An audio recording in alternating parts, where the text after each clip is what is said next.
ये सब चल क्या रहा है? बुलाओ उसको, बुलाओ उसको। क्या समझता अपने आप को?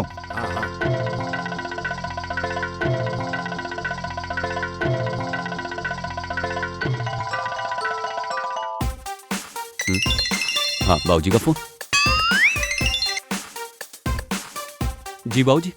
हाँ गुलजार साहब, जरा नीचे चले आओ। अच्छा किया तुमने जो नायब अखेड़ा खड़ा कर दिया। हाँ क्या हो गया बाबूजी, सुबह सुबह क्यों टोंट मार रहे हो? हाँ, अभी पता चल जाएगा। नीचे चले आओ, जल्दी आओ। ओ तेरी।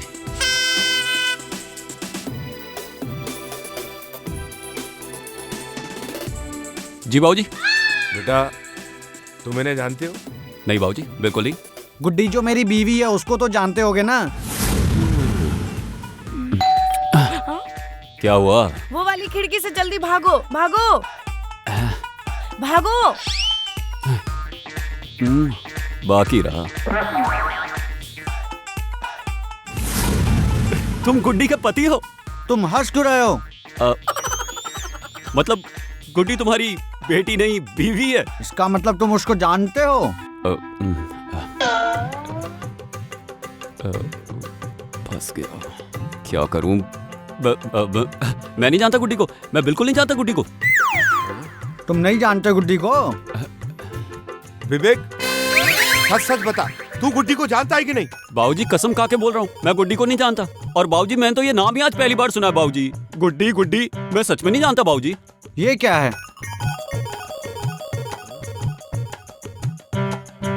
रात चढ़ जाती है, सांस भर आती है, जब भी तेरी याद आती है मेरी जाने मन मेरी नस पे नस चढ़ जाती है।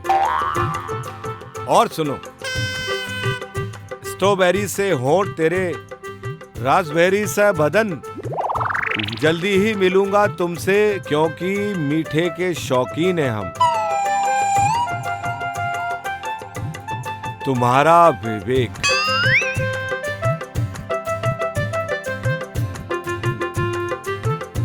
ये तुम्हारे ही साइन है ना? हा? नहीं, ये मैं नहीं हूँ।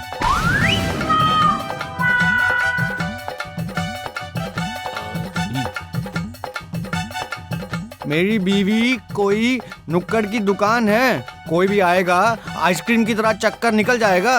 उस रात को मैं तुमको देखा था, मेरे घर में आने की गुस्ताखी तुमको महंगी पड़ेगी। अंकल जी ये सब झूठ है, वो मैं नहीं था। वो कोई और विवेक होगा, वो मैं नहीं था, सच बोल रहा हूँ। अंकल, अंकल भैया बोल। अगर अगली बार मेरे घर के आसपास भटका ना, मैं तुझे छोड़ूंगा नहीं। रतन जी माफ कर दीजिए इसे, इसकी तरफ से मैं माफी मांगता हूँ। ये तो राम प्रसाद जी हैं,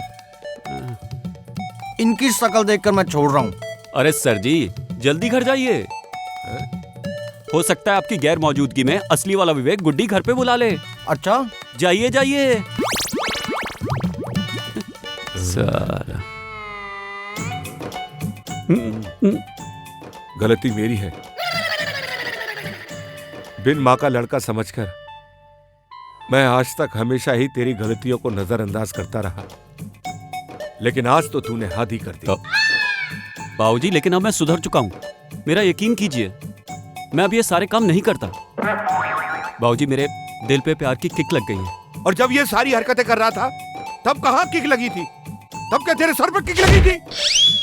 देख विवेक, मेरी एक बात कान खोल के सुन ले, अगर दोबारा इस तरह की गलती की ना तो मैं तुझे भी मार दूंगा और खुद भी फांसी पर लटक जाऊंगा। आ रहा है समझ में?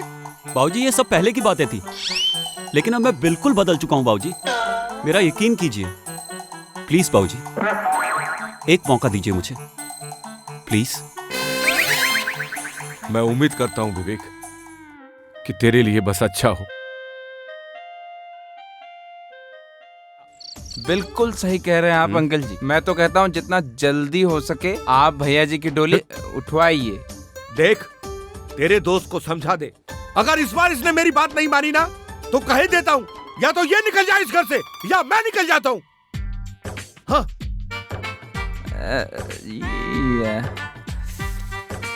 भैया जी काहे बीपी हाई करवा रहे हैं आप अंकल जी का?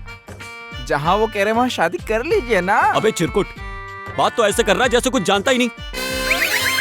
क्या? अबे इसीलिए कहते हैं ज्यादा मत पिया करो। याद है उस दिन तुम्हारे घर पे मिली थी रागा? रागा? हाँ, याद आया, याद आया, याद आया। रागा, रागा। और फिर उसको देखकर आपका बच गया था बाजा। याद आया, याद आया। लेकिन भैया जी, अंकल जी ने जो लड़की आपके लिए देखी है, फिर उसका क्या होगा? वो हमें नहीं पता। हमारे दिल में तो सिर्फ एक ही राग बजता है, रागा, रागा और बस रागा। दिल में है तस्वीर उसकी, ना जाने कब होगा उसका दीदार। अगर वो मुझे ना मिली ना तो मैं पागल हो जाऊंगा। नहीं, नहीं, नहीं, नहीं।